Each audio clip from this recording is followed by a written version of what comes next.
Okay, but then let's bring it to the scenario here, the war against China. The war against Iran. Hopefully not. So China. It is all about China. The war. It is about the indirect war, the Cold War with China. That's it. Because I've been saying, so I made a post that went viral making that exact point, that everyone's talking about Israel nuclear program. Look, guys, I really think it's about China controlling the energy choke points around the world, because China has rare earth. We need to have something, or the West needs something, or the US needs something to kind of counter that leverage card that China has. And now, I've also been saying, and those things contradict one another. I've been saying that the war is, since early April, I've been saying the war is about to end.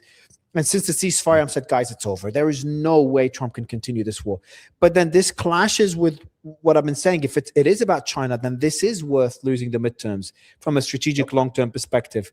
But so what worries me, Mario, is that what worries me the most is that, there seems to be a little bit of urgency here, because the Trump administration went from one to the next to the next to the next, almost in rapid sequence, right? And there's a strategy here. This is not willy-nilly. This is not something they just dreamed up overnight and said, oh, we're going to go attack Venezuela. There is definitely a strategy here that's being carried out. What worries me is that the Trump administration is responding to specific threats, whether that be about China attacking Taiwan or something closer to home. I don't know, just speculating, but it seems like there is a high degree of urgency in moving from one to the next to the next. And as the administration officials have indicated, as soon as they wrap up in Iran, it looks like they're going to be starting with Cuba. It's one after another after another. And I think it comes down to, economics is part of it, but I think it's just pure power politics, right? It's sending a message to basically the rest of the world that, we are realigning the planet in a lot of different ways. And if you were thinking of aligning with China, look what happened to Maduro. Look what happened to maybe the regime in Cuba. Look what happened to Iran, which, Iran and China were supposed to be really tight. The Chinese can't really protect you, and you either get with the program or you don't get with the program. That seems to me the overarching strategy here is to realign everything. Perfect example, the UAE leaving OPEC. Now, the UAE has been been talking about leaving OPEC for quite some time. But they've always been kind of on the fence. And in the grand scheme of things, OPEC's importance is diminished to begin with. But that also goes along what we're talking about here, realigning for the the rest of the 21st century. It's essentially taking the old leftovers from the 20th century and chipping away at them and redrawing the lines on the map to something else. And the UAE is an important symbolic shift in that direction. They're pulling out of OPEC. They're aligning themselves even closer to the United States, which is a symbolic move in that direction, because I think it fits the overall political strategy here. That is really interesting. The bringing the UAE into this, because a lot of people are talking about countries realigning away from the US, because the US dragged the Gulf into this war unnecessarily. The US bases are seen as a liability. Some countries might question the alliance with the US because they've been thrown into the war, the Gulf. Asia suffering because of the war. Europe to a lesser extent into a war that the US decided to unilaterally launch. But you're making the argument that, guys, they might be pissed off, but there's also the argument that they have no choice, and the UAE is an indicator of that. Despite the UAE being attacked more than any other country, what they've done is they've doubled down on that American partnership. So that kind of could be an indicator of what's to come, is that we might see a realignment towards the US rather than the opposite, because the US is more aggressive militarily. Or at least the US is acting in a way that actually benefits them, even if it isn't apparent right now. I mean, the UAE probably knows this more than anybody. Like you said, they're the ones that have been attacked primarily, even more than Israel. At least that's the intelligence that we have, which suggests that who is Iran more pissed off at? Who is the real enemies in the Middle East, or where are the actual fault lines in the Middle East? You think where they are, but I think what Trump is doing is chipping away at some of those old assumptions and trying to create new ones within this overarching strategy, which is to realign the world, U.S. versus China for the future. And it's because it's not one thing or another. It's all these different things. Venezuela is a perfect example. They went into Venezuela. Sure, there's symbolic value to it. Like, the Chinese were there the same day, right, that the raid was launched. Crazy, yeah. And then what happened to the oil? All of a sudden, Trump says, this oil, it's under American protection. And it's not just Venezuelan oil that can be used in the United States or to be traded around the rest of the world. That oil was collateral for loans that the Chinese made to Venezuela. Now the Chinese have made loans that are now uncollateralized, or the collateral is now in the hands of the United States. That was not an accident. That was another little piece, little bit nugget that went along with the overall strategy. So I think the message here, just to put this, step back in big picture terms, there is a lot more going on here than people seem to give it credit for. Than certainly those who say this is about Israel, Israel, Israel, Israel. I think this is so much less about Israel than it is everything else, starting with China. I agree with that point. No, it's good to speak to you, and you're explaining it much better than I can ever do. Okay. So then, what about how does Cuba fit into this? Same thing. Look, I mean, the Chinese are heavily involved in Cuba, so taking out Cuba would be the same thing as taking out Venezuela. And Venezuela is just, Cuba is just the next logical step after Venezuela, because Venezuela was basically the economic lifeline to Cuba. So when they went into Venezuela, they also, pre-toppled the Cuban regime by doing so. I guess there's a strategy here. And the strategy is to fortify the Western hemisphere first and foremost, but also to project power within the hemisphere as well as without of the hemisphere that says, look, this is the way the world is going to be from here on. You better get on board with it, because this is the way the world is going to be from here on. So again, it's like economics. So we're seeing a battle of economic warfare, which is what China uses, the Belt and Road Initiative, investments around the world, versus military might. So we're seeing a clash of these two systems. And obviously, militarily, that always beats economics. Economics only works as long as there's no wars and there's no warships on someone's coast. So that's like two different strategies clashing in the world. Well, and the U.S. is also saying we can do it too, right? Because the U.S. had long been, we'll use our economic might to try to win over the rest of the world and redraw the lines to our favor.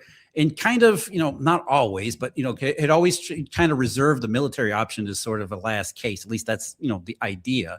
We're here, the Trump administration is featuring it front and center, saying, look, we're not afraid to use our military if we need to in order to achieve whatever these objectives are. So they're basically bringing out both fists. They had one fist behind their back the entire time. Now they're saying we're going to fight you with both.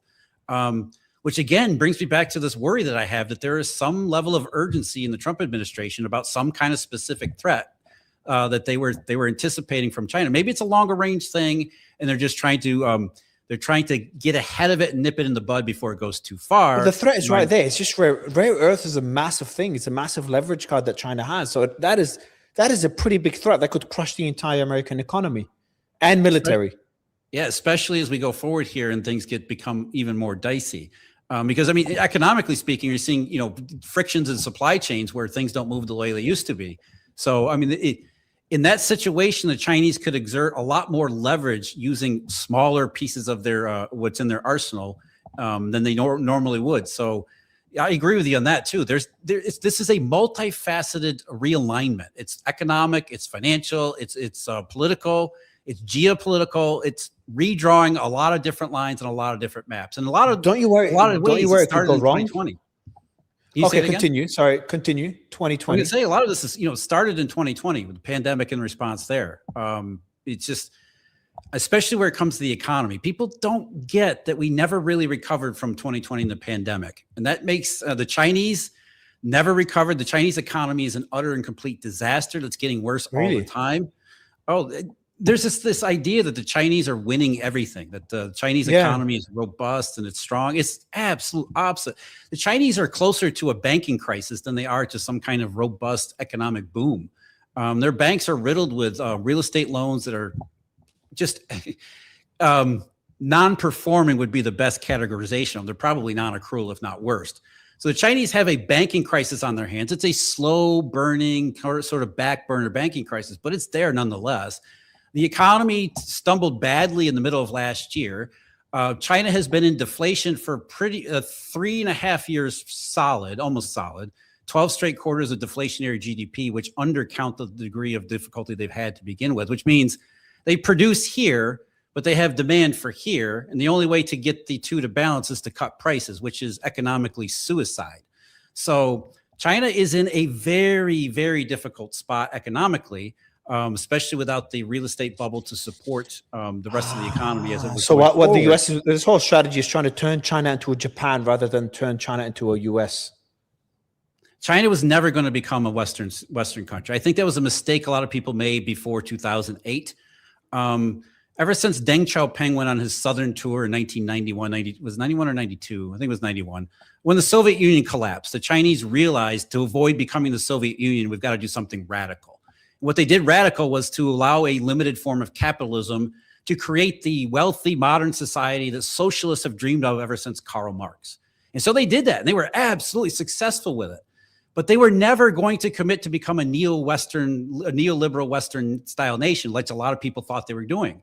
What they were doing was riding that wave of wealth to achieve the socialist dream.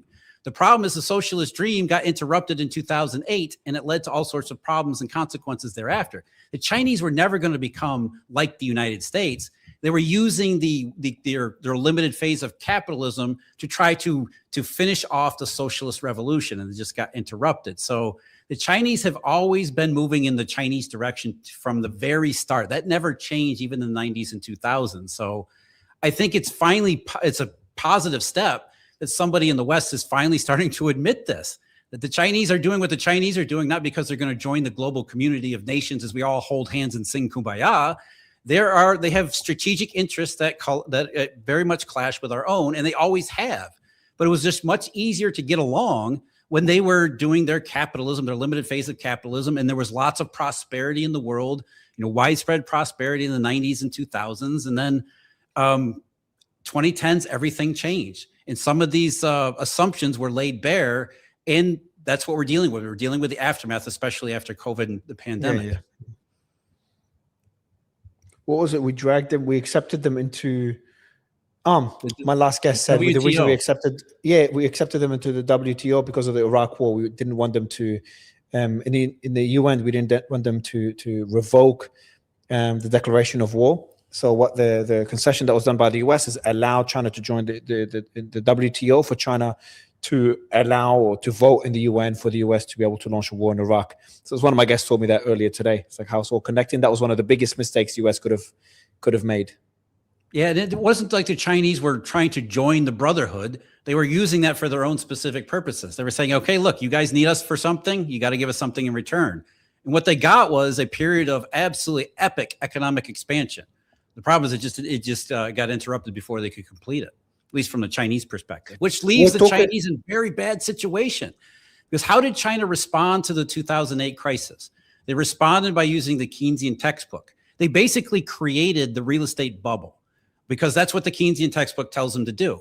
When you go into a period of serious economic uncertainty, I mean, it wasn't as bad in China as it was elsewhere in 2008. What in 2009 and 2010, really starting late 2008, the Chinese were first to do the economic stimulus. Essentially, they created a real estate bubble to try to create enough economic activity to absorb the shock that they were going to hit from the Great Recession and its aftermath. So they created this massive bubble thinking that the world would get back on track at some point, but it never did.